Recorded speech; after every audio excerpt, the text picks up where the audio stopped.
this deal and send us back to square one.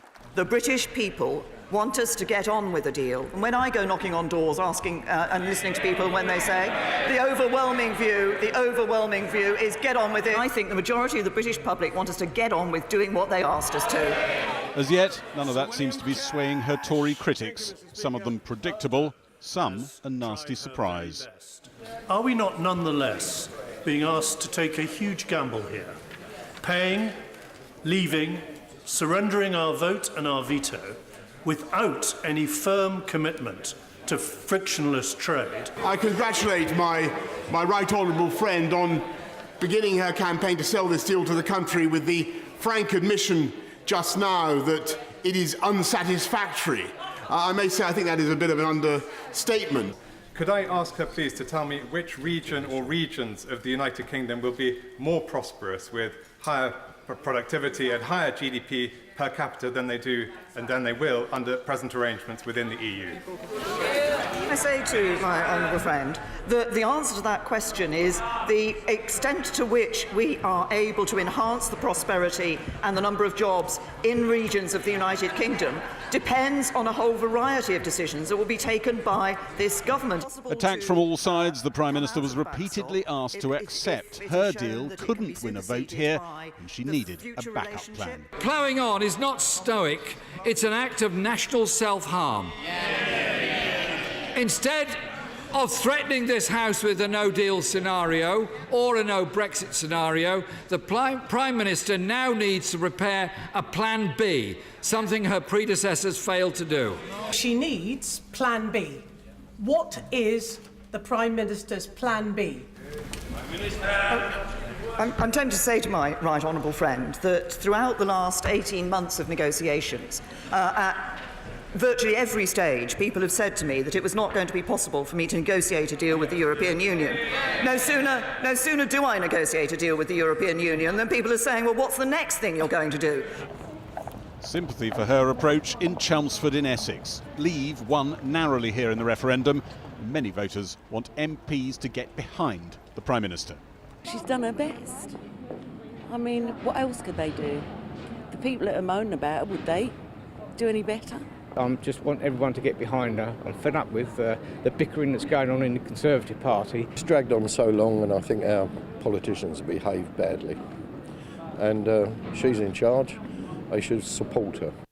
But those views aren't yet shifting opinions in Westminster. And one Tory MP says his idea to stay in the single market and the customs union as a Plan B is getting cross-party and cabinet interest. It's been a fairly lonely task promoting it over the last few months. But picked up a bit recently. Yes. In the last few days, there's been a lot more interest, including from members of the government and senior members of the government. But the hardcore rebels who might vote against Theresa May's deal, they're not coming running to you saying, this sounds like something we could back. I think that any deal that secures the support of, say, 200, 220 Conservative MPs and then 70 Labour MPs and possibly even some SNP MPs, some Plaid Cymru MPs, some Liberal Democrat MPs, even conceivably the DUP, who've said that they could live with this arrangement, though they can't live with the Prime Minister's deal. That's the kind of deal that is reflecting the judgment that was formed by the British people. But it blows your party apart. There will be substantial numbers of Conservatives who probably wouldn't be able to support this. We've had conversations with a number of colleagues. Amber Rudd was a backbencher until recently. It was a little bit easier for her then. She's now in the cabinet. I completely understand that she needs to be confidential and circumspect about what she's doing and what she's saying. But nevertheless, there is a very clear and strong cross-party group. We've been building this for quite some time. I've been talking about it for 2 years, and I think it's the only practical and sensible and bridge-building form of Brexit that we have. One day after they signed off on the deal, she is being asked for an alternative. Though, if the defeat is huge, she could be swept away with that deal. Gary, what a day. What did it feel like in there? From Theresa May's point of view, dire. Talking to MPs privately and listening to them in the chamber, a lot of her opponents are getting very dug in and their numbers are mounting. If Theresa May lost the vote on the deal in 15 days' time by, say, 20 or something, you could imagine her trying to repackage it, come back again with the vote. But at the moment, I'm told official estimates are quite close to 80, a defeat of 80. It's very hard to see how the deal or the premiership is intact after that. Now, Theresa May is right to think, from what I can work out, that there is public support for what she's doing, tying the thing up, getting it out of the in-tray. But will that translate into changing opinions amongst MPs in there? That is not what you feel. I think what you sense overwhelmingly is a really deteriorating mood in the Conservative Party. Real friction between the sides in the Conservative Party at the moment. And that is, as I would say, worse than it was in the referendum. You heard a bit of it in that report, people sort of thinking that maybe we could just leave some Tory MPs and reach across the aisle to Labour and other parties and try and do deals with them. It's that talk as well of doing cross-party deals. Nobody quite knows how it would work, whether it would work or anything, but the talk is increasing as well as people look around, absolutely startled by how they can't find any other workable solutions to this problem. Gary Gibbon. Well, now, Mrs May's supporters in the House have claimed it's a plan that will not ruin the British economy, although one independent economic think tank commissioned by the People's Vote campaign said it would do exactly that. But what is it likely to mean for UK businesses, from foreign workers to exports abroad? Not to mention the continued uncertainty. Here's our business editor, Siobhan Kennedy. A British coffee bar staffed entirely by European workers. Maurizio, Anna and Federica. From coffee to construction, hotels to hospitals, EU workers are as much the backbone of the UK economy as British employees. But the detail around their ability to come and work here in the future and in what numbers remains one of the key Brexit unknowns. 3 years ago, we'd have 200 applicants. We'd probably have 20 now. So the state of employment is very hard at the moment. And how much of that do you put down to Brexit, or is that just the function of the economy? It's 90% Brexit. After the vote, the job applications went down. People were unsure about their future in Britain, so we don't know what to do. The rights of EU citizens currently in the UK and vice versa are guaranteed, but freedom of movement after 2020 is set to end. The UK will pay a divorce bill of £39 billion to the EU. Britain will continue to trade under existing terms with the EU until the transition period ends in December 2020. If there's still no trade deal by then, the transition could be extended or the so-called backstop could be activated, where all the UK, including Northern Ireland, remain inside the EU customs union for an indefinite time. It's no wonder businesses like this one and employers like Andy aren't jumping for joy at the signing of the withdrawal agreement, because they see that as a largely political milestone, while for them so many aspects of their own business, their future terms of trade, whether or not they should invest, and crucially who they can and cannot hire, remain unclear. But if business wants any idea of where the rub lies, it's not the legally binding withdrawal agreement, but the accompanying political declaration, non-binding, which points to the battles ahead. The idea of frictionless trade has gone, replaced by an ambitious deep partnership.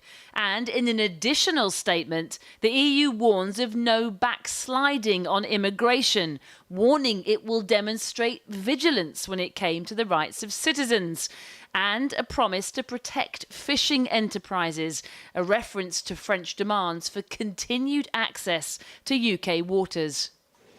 In fact, the French President Emmanuel Macron went further, warning that unless this was agreed, Britain would remain stuck in the backstop, the long-term customs union, anathema to Brexiteers looking to strike deals with the rest of the world.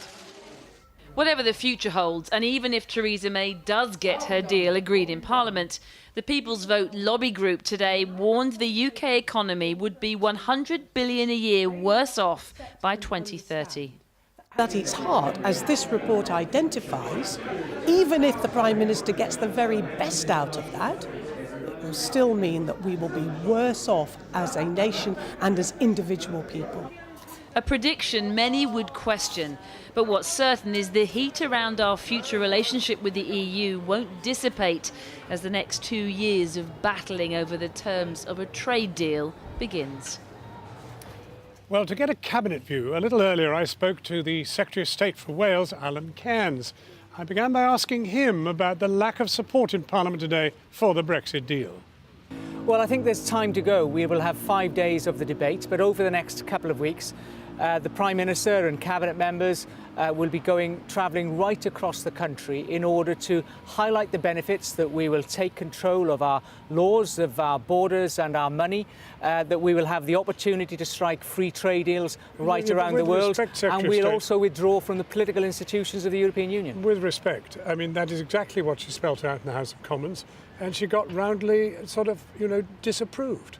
Well, I think we need to consider the debate that will take place. We need to consider where public opinion lies. So what you think is that people are going to be, all you MPs are going to go out there, none of you apparently, or very, very few of you believing, well, do you believe in this deal? Without a question. You have to stay in the cabinet? I absolutely believe in this deal. Right, okay. And let me highlight that if at the time of the referendum, I think even if David Cameron had come back and highlighted that we would stop free movement, I suspect that public opinion would have voted for the deal, providing that there was free movement, because that is a worry to so many people. But you heard so this people goes on your so own much side, further. people on your own side, even Jeremy Corbyn, all these other people that people might have thought might not, be too critical. And here we go. I mean, heavens, how are you going to turn it round? I always expected Jeremy Corbyn to be critical because they have set some tests that were impossible to deliver because they've chosen to play party politics with such an important issue. But you're not addressing the scale of what we saw in the House of Commons. This is an opportunity for the nation to come together. The members of Parliament will represent and reflect that view around the country. So let's just get this clear. MPs are wrong. The vast majority who spoke today against this deal are quite simply wrong, and you will be able to win the people around. Because they're not going to go out into the country and say, hey, folks, I may have said in the House of Commons it was dreadful, but actually, I tell you, it's a great deal. Will you please vote for it? Well, I think MPs will take the time to debate the issue. That's why we're giving 5 days of debate.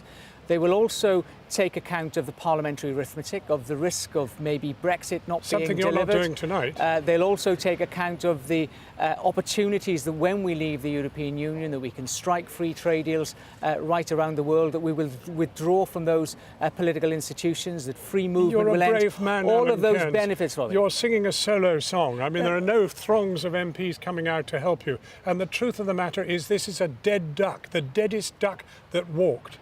I've heard so many accusations like that against the Prime Minister at each and every stage of the Brexit negotiations. But her determination to act in the national interest, the resilience that she's shown, is gained admiration. So there's no plan B, no plan B of any description? The plan A is to deliver on this deal. If there's a plan A, there's got to be a plan B. What is it? And that is the only plan. What's the plan B? Plan A is the only plan. Plan B? We don't need a plan B because this is the right deal in the national interest. So all your colleagues in there that spoke today, all your Conservative colleagues, they're just dead wrong. I think there's an opportunity for colleagues who have strong political views on either side of this debate to have a debate around the subject, but that debate needs to be in the context of the parliamentary arithmetic, but also in the context of public opinion. And therefore, when MPs take that into account, when they clarify maybe the legal opinion, when they recognise the benefits of this in the national interest... And it's all going to happen in 10 days. In 10 days. Absolutely right. I'm confident and optimistic that we'll be able to get this through. You're a very special optimist, Alan Cairns. Thank you very much indeed. Now, welcome back to Westminster, where Theresa May has been trying to sell her Brexit deal to MPs. Along with the backstop, another major bone of contention has been the impact of the deal on the fishing industry and future access to the UK's fishing waters and European markets. Our Scotland correspondent Kieran Jenkins joins us now from Glasgow. Kieran. Well, it was another Brexit pummelling, wasn't it, John, for Theresa May in the Commons this afternoon. Not many, if any, MPs, Conservative or Scottish or otherwise, willing to stand up and say what a great deal this is for the British fishing industry. And a lot of that is because even if Theresa May were to win her vote, yes, we would leave the common fisheries policy at some point in future, but instead there would be a new fishing agreement with the EU, the contents of which are up for grabs. So there's going to be an almighty fight coming over fishing rights if it hasn't started already, because the EU making it plain that it will use all its leverage to win that fight. One, by making access to UK waters a condition of future trade talks or a future trade deal. And secondly, as you've already heard, the explosive suggestion from the French President Emmanuel Macron that the UK could be kept in the backstop as a form of leverage. So what we have is the EU saying this weekend that at the very least they want a better deal than they have now, at least current fishing rights, access and quotas, which of course is not what fishing communities were promised Brexit would deliver. So you have the SNP and a number of Tory MPs saying this is a sellout. And you have Theresa May saying, well, the key difference is that at least in future, the UK will decide who fishes what in UK waters. But that is all still to be negotiated. And what you're left with at the end of it all is Theresa May's word. And for a lot of MPs, that is not enough. John. Kieran Jenkins in Glasgow. Now, the Prime Minister is, according to newspaper reports, considering a televised debate with Jeremy Corbyn about her deal, although some said a better debate would be between her deal, a no deal, or a second referendum, and we're trying to do that here tonight. Joining us now are 3 different Tory MPs with 3 different views. Vicky Ford, who's backing the Prime Minister's deal, Sir Bernard Jenkin, who isn't, and Sarah Wollaston, who backs a second referendum. Let me just start with you, Vicky Ford. I'm just wondering, given that the Prime Minister is now going off around the country, talking to people, trying to win them over, it's a bit of an odd thing that she's not then going to allow them to have a vote. So we had a vote, and I voted Remain, but the country voted Leave, and we need to respect that. So we're leaving the EU in 4 months' time, you know, hardly any time at all now. So what's the point of her going around the country? And the withdrawal agreement, which is what we will be voting on in a couple of weeks' time here in What's the point of her going around the country? Well, I think it's important that we listen to the people who are going to be affected by this. So I've been with businesses today, employers, people whose job really matter to people's jobs and livelihoods. And they're saying to me, listen, we need that stability through this period. It's 4 months to leave, where they want the withdrawal agreement that gives them this transition, this breathing space. Right. I've got constituents who are married to people from the EU, who've got family living in other EU countries, and that gives them the stability as well. So that's why I'm minded to back this deal. Sir Bernard, are you having your feet held to the fire by your constituents?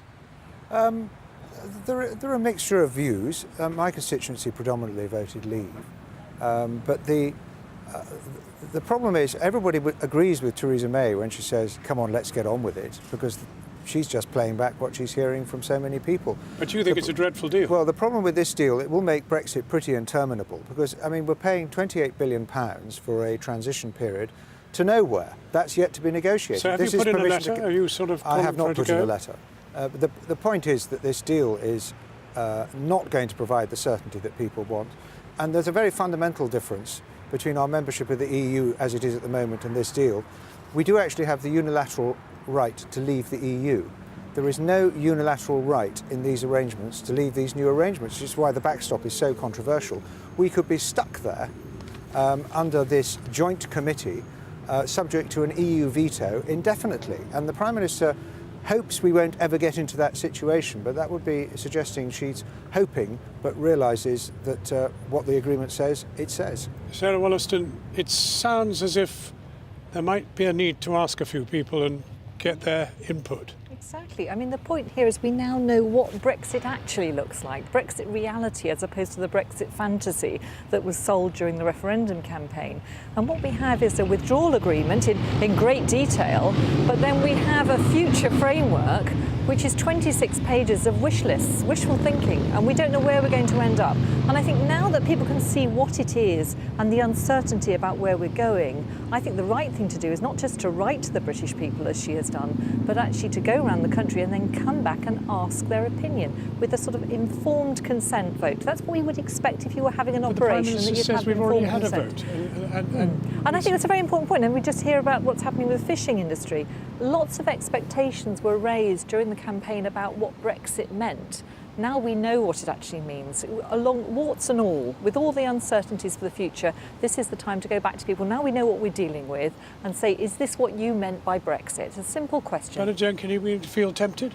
Well, no, because everybody said at the time of the referendum, this is the final choice. What you decide will be decided. and will be implemented. The problem with this deal, it's not really implementing much of a Brexit. The problem and for example, there is absolutely no need for us to make this great compromise on fish as part of the future economic partnership. But that's the deal. But that's the deal we're being offered, and I think that's what is putting people off this deal. The truth is, in 40 years of reporting, I have never seen a Prime Minister get such a pummelling. But this is the most complicated negotiation of our generation. The withdrawal agreement, that's the 500 pages. That makes it very clear that we're leaving the EU, the single market, we're leaving the common fisheries agreement, we're leaving the common farming agreement, but then we are moving into this new trade relationship. And yes, that 28 pages is only the heads of terms. But you see, you're beginning to talk about things people were never told before. Wouldn't you be kind to ask them again? So I did 40 public meetings, many of which Bernard was at during the referendum, making it enormously clear so they had that chance they can get stuff. Any new trade agreement needs all 27 other countries to agree. We've got the heads of terms now. I want to make sure that jobs and security are protected, and that's what this deal does. There's a practical aspect of this as well, and that is that her deal won't pass Parliament as it stands. But I think if we attach to it that conditionality of saying your deal's subject to asking the people in a people's vote, then I think there is a chance it could pass the Commons. And at some point, the Prime Minister's going to have to cross one of her red lines. Either she crosses to EEA and EFTA, or she crosses to no deal, for which there is no majority in Parliament, or she crosses to saying conditional asking the people. Well, let's do that. Bernard Jenkins, your good friend Nick Bowles has come up with another idea, which is to go the Norway way, which means we'd have more of the single market, and we would have a customs union. Well, it's very late in the day to introduce a completely new concept. Not a bad idea, though, is it? Well, also he's changed his tack. He used to say Norway for now, but now he's saying this is Norway going to be forever. Norway. It looks more like Norway forever, and it's not really practical. This isn't on offer. What the EU did offer last March was a Canada plus trade agreement. We just need to resolve the problem of the Northern Ireland, and what the Prime Minister seems to be conceding, partly conceding from Ian Duncan-Smith and Owen Paterson and their proposal to have a frictionless customs frontier in Northern Ireland without any checks at the frontier. That is the answer. And it's no threat to the EU single market. Are you beginning tempted by Norway? Norway gives us no say on the rules, not even on services and financial services. Canada gives us hard borders. A no-deal Brexit gives huge uncertainty for business, and I don't think a second referendum solves the problem. That's why I'm minded to support this package, which gives us that stability and buys us the breathing space. Bites. I agree with Sarah. This deal is not going to go through. Yes. Least of all because the DUP are not going to support this deal.